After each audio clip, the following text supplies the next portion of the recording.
Parsel parsel eylemişler dünyayı.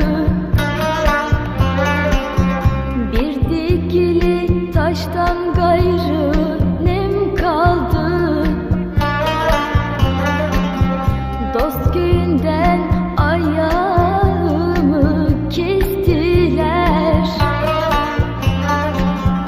Bir akılsız baştan